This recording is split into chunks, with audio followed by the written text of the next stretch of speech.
madaxweynihii hore ee dawladii ku meel gaadhka ahayd ee Soomaaliya Mudane Shariif Sheekh Axmed ayaa aqoon-yahanada Soomaaliyeed ugu baaqay inay door muhiim ah ka qaataan dib u dhiska dalka Soomaaliya iyo jiilka cusub ee aan awoodin inay helaan fursad waxbarasho aqoontoodana ay uga faa'iideeyaan. dadka fursadda u hela inay wax bartaan aqoontooda ha uga faa'iideeyaan. dadka Soomaaliyeed u baahan aqoontooda waa inaan ka fikirnaa dad badan oo maanta u baahan aqoon oo aan heli karin ama dhaqaalaha ka reebay ama duruuf kala ka reebtay. dad badan oo u baahan inay guryahoodii ku laabtaan oo maanta fursad ay u diidayso aan ku laaba karin.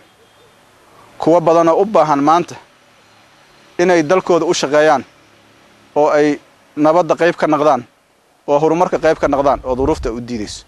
marka qofkii wax bartay waxaan dhihi lahaa uga faa'iiday walaalahaaga kale. Shariif Sheekh Axmed ayaa hadalkan ka sheegay dambaal hambaliyo uu u diriyay munaasabadda sanadka cusub awgeed. waxaan rabaa halka inaan ka salaamo marka hore ummadda Soomaaliyeed meel joogaan gudaha iyo dibadda uguna hambaliyo sanadka cusub aan ila sanadkan sanadkiisa insha Allah horumar iyo barwaaqo iyo nabad waarta oo meel walba gaarta oo qof walba ku nasto Ilaahayna gaarsiyo. Shariif wuxuu dhinaca kale Soomaalida ugu baaqay in la joojiyo dagaalada ka socda qaar ka mid ah gobolada dalka Soomaaliya liskana ilaabo dhaqankii soo jireenka ahaa ee kala aargoosashada qabiilada iyo waxyeelada birimageedada iyo maatada. marka waxaan ugu baaqayaa ummadda Soomaaliyeed meel joogaanba inay wanaaga ka shaqeeyaan horumarka ka shaqeeyaan nabadda ka shaqeeyaan wada jirka ummadda Soomaaliyeed ka shaqeeyaan.